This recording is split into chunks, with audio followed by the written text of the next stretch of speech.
اعوذ باللہ من الشیطان الرجیم بسم اللہ الرحمن الرحیم الہاکم التکاثر حتی زرتم المقابر۔ غفلت میں رکھا ہے تم کو بہتاتیت کی حرص نے۔ الہاکم التکاثر، غفلت میں رکھا ہے، کاہلی میں رکھا ہے تم کو بہتائیت کی حرص نے، لالچ نے۔ حتی زرتم المقابر، یہاں تک کہ جاؤ دیکھیں قبر کے کوئی نہیں آئے گے۔ کلا سوف تعلمون، جان لو گے تم۔ ثم کلا سوف تعلمون، پھر بھی کوئی نہیں آئیں گے، قریب تم جان لو گے۔ کلا لو تعلمون علم الیقین، کوئی نہیں اگر جانو تم یقین کر کے۔ لترون الجحیم، بے شک تم کو دیکھنا ہے جہنم کو۔ ثم لترونها عین الیقین، پھر دیکھتا ہے اس کو یقین کی آنکھ سے۔ ثم لتسألن یومئذ عن النعیم، پھر پوچھیں گے تم سے اس دن آرام کی حقیقت کو۔ یہ سورۃ التکاثر ہے، مکہ مکرمہ میں جس کا نزول ہوا، اور اس کی 8 آیات شریفہ ہے، جس کے بارے میں تفسیر قرطبی میں لکھا ہے۔ سورہ تکاثر کے فضائل کے بارے میں جناب رسول اللہ صلی اللہ علیہ وسلم نے حضرات صحابہ کرام کے مجمع میں فرمایا کہ میرے صحابہ روزانہ 1000 قرآن کی آیات پڑھ لیا کرو۔ صحابہ فرماتے ہیں روزانہ 1000 آیتیں کون پڑھ سکتا ہے یا رسول اللہ صلی اللہ علیہ وسلم؟ آپ نے فرمایا کہ تم میں سے کوئی سورہ تکاثر، الہاکم التکاثر نہیں پڑھ سکتا ہے؟ خلاصہ کلام یہ نکلا، الہاکم التکاثر یہ سورت کا پڑھنا 1000 آیات شریفہ پڑھنے کے برابر ہے۔ اب رہی یہ بات، سورہ تکاثر مکہ مکرمہ میں نازل ہوئی ہجرت سے پہلے۔ الہاکم التکاثر کہ غفلت میں رکھا ہے تم کو بہتائیت کی حرص نے، لالچ نے، یعنی مال دولت کو، ذخیرے دنیا کو جمع کرنا۔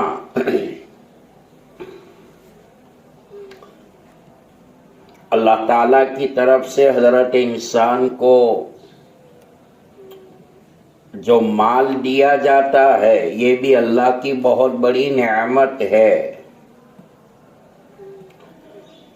لیکن مال اور مالداری کی نسبت پر انسان کو کبھی اترانا نہیں چاہیے۔ مال کا نشہ جب دماغ پہ چڑھتا ہے، نفسانی خواہشات کا نشہ جب انسان کے دماغ پہ چڑھتا ہے تو زندگی کے بڑے بڑے اصول کو وہ توڑ دیتا ہے۔ حدیث میں آپ نے فرمایا ہر امت کے لیے کوئی نہ کوئی فتنہ ہے، میری امت کا فتنہ جو ہے وہ مال ہے۔ مشکوٰۃ شریف میں روایت آ چکی ہوگی، نبی اکرم صلی اللہ تعالی علیہ وسلم نے ایک موقع پر صحابہ کرام میں فرمایا کہ میرے صحابہ، میری امت بہت ہوگی، صحابہ نے بطور استفسار سے فرمایا کہ یا رسول اللہ صلی اللہ علیہ وسلم تب تو عزت زیادہ ہوگی. آپ نے فرمایا نہیں، میری امت میں وہن پیدا ہو جائے گا. صحابہ نے پوچھا وہن کیا ہے یا رسول اللہ صلی اللہ علیہ وسلم؟ آپ نے فرمایا حب المال بے کراہیت الموت، مال کی محبت، دنیا کی چیزوں کی محبت اور موت سے نفرت، یہ دونوں چیزیں میری امت کی تباہی بربادی کا ذریعہ بنے گی. دنیا کی دولت کا وقار اور مقام اللہ کی نظر میں مچھر کے پل کے برابر ہوتا تو اللہ دنیا کی دولت سب سے زیادہ اپنے محبوب کو دیتا.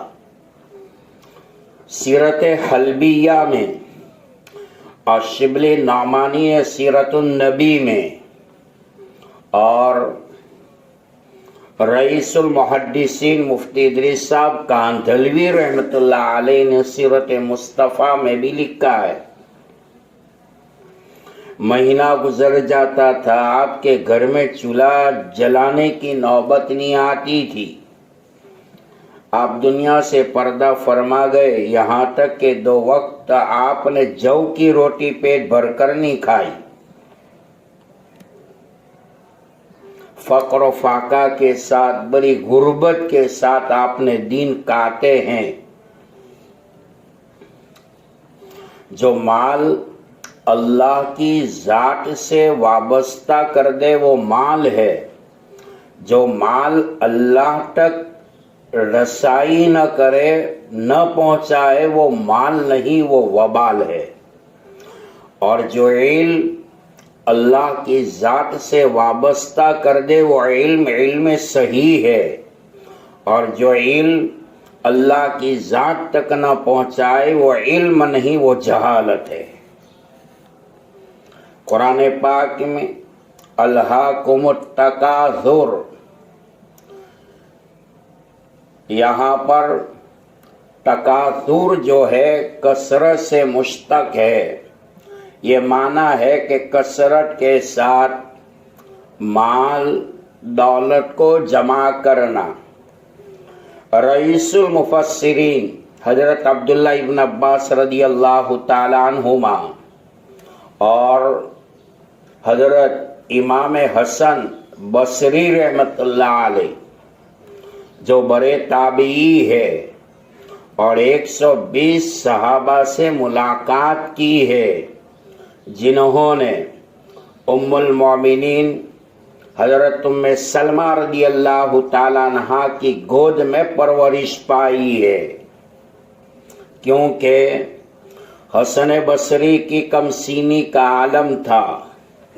حسن بصری رحمت اللہ علیہ کی والدہ ام سلمہ رضی اللہ تعالی عنہ جو زوجہ محترمہ ہے جناب رسول اللہ صلی اللہ علیہ وسلم کی،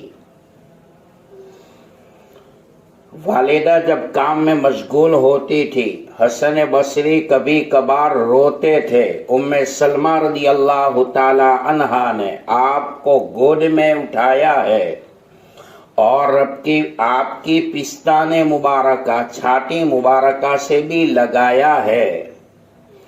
بعض علماء فرماتے ہیں ام سلمہ کے سینے کا دودھ بھی حسن بصری کے سینے میں پیٹ میں پہنچا ہے. یہاں سے حسن بصری کی مقامیت کا پتہ چلتا ہے. تو فرماتے ہیں کہ اس لفظ کی یہی تفسیر ہے کہ مال دولت کو جمع کرنا. حضرت قتادہ رضی اللہ تعالی عنہ نے بھی مال کی کثرت، مال و دولت کی کثرت کی تفسیر کی ہے تکاثر کی، کہ کہیں تمہیں غفلت میں نہ ڈال لے. روایت میں آتا ہے جناب رسول اللہ صلی اللہ علیہ وسلم نے الہاکم التکاثر پڑھ کر فرمایا کہ اس سے مراد یہ ہے کہ مال کو ناجائز طریقوں سے حاصل کیا جائے اور مال پر جو فرائض اللہ کے عائد ہوتے ہیں انہیں خرچ نہ کرے۔ مال حاصل کرنے کے دو راستے ہیں، ایک ہے حلال والا اور ایک ہے حرام والا۔ یہاں پر ایک پوائنٹ، ایک نقطہ سمجھ میں آ رہا ہے کہ والدین کا نافرمان رزق حلال سے محروم رہے گا اور استاد کا نافرمان علم صحیح سے محروم رہتا ہے۔ بہرحال مال جو اللہ نے دیا ہے، اس مال کے ذریعے مخلوقات کی ہمدردی اپنے دل میں ہونی چاہیے۔ جو غریب غربا ہے، فقراء مساکین ہے، مدارس ہے اور مدارس میں پڑھنے والے طلبا ہے، اور خاص طور پر یتیم طلبا جن کا وارث کوئی نہیں ہوتا ہے، وہ بے سہارا بے آسرا ہوتا ہے۔ مال و دولت ان کے اوپر اگر خرچ کیا جائے تو یہ مال کی برکت سے اللہ دوسرے مال میں برکت دے گا، لیکن اگر مال کو جمع کیا جائے، یہ نیت سے جمع کیا جائے کہ اس مال کو میں خرچ کروں گا، تو مال خرچ کرنے کی بنیاد پر میرا مال کم ہو جائے گا، تو یوں سمجھو آخرت میں تباہی کا فیصلہ ہو چکا ہے۔ علم خرچ کرنے سے بڑھتا ہے اور مال جو ہے وہ خرچ کرنے سے بھی بڑھتا ہے۔ مال انفاق کی بنیاد پر، خرچ کرنے کی بنیاد پر کبھی گھٹتا نہیں ہے، مال میں برکت ہوتی ہے۔ یہاں سے رزق حلال کا بھی پتہ چلتا ہے، رزق حرام کا بھی پتہ چلتا ہے۔ اللہ نے جو مال دیا ہے، مال میں سے زکوٰۃ نکالتا ہے، صدقات نکالتا ہے، للہ کی رقم نکالتا ہے۔ دوسرا وہ مال ہے مال حرام۔ حدیث میں آتا ہے، وقال النبی صلی اللہ علیہ وسلم الدنیا سجن المؤمن و جنت الکافر او کما قال، دنیا ایمان والوں کے لیے بمنزل قید خانہ ہے اور کفاروں کے لیے دنیا جنت ہے۔ یہاں پر مومن کے لیے دنیا قید خانہ بتایا گیا، کیونکہ جب قیدی جیل میں مقید ہوتا ہے تو گورنمنٹ اور جیل کے قوانین کے اوپر اس کو زندگی گزارنا پڑتا ہے۔ تو مسلمان ہے، دنیا میں اپنی منچاہی زندگی نہیں چلے گی، رب چاہی زندگی چلے گی، پیارے آقا کے طور و طریق پر زندگی چلے گی، قرآن کی تعلیمات پر چلے گی، شریعت کے جو احکامات ہیں ان کو پیش نظر رکھنا ہوگا۔ حرام مال انسان اپنے بطن میں، پیٹ میں جب بھرتا ہے تو یہ حرام مال کی بنیاد پر انسان عذاب جہنم کا مستحق ہو جاتا ہے، کیونکہ پیٹ بڑا لالچو ہے۔ اور قبر میں جانے کے بعد بعض علماء فرماتے ہیں کہ قبر کی مٹی سب سے پہلے انسان کے پیٹ کو کھائے گی۔ ایک بالش، 1.5 بالش کا پیٹ ہے جس کو بھرنے کے لیے انسان شراب کا بیپار کرتا ہے، جوئے کا بیپار کرتا ہے، عورتوں کا بیپار کرتا ہے، اللہ کی ناراضگی کا شکار ہو جاتا ہے۔ تو فرمایا کہ یہ پیٹ بھرنے کے خاطر دنیا میں تو نے نہ حلال کو دیکھا ہے نہ حرام کو دیکھا ہے، لالچ کی بنیاد پر، حرص و طمع کی بنیاد پر تو زندگی گزارتا تھا، یہاں تک کہ تو قبر میں پہنچ چکا تو قبر کی مٹی ہی تیرے پیٹ کو بھرے گی۔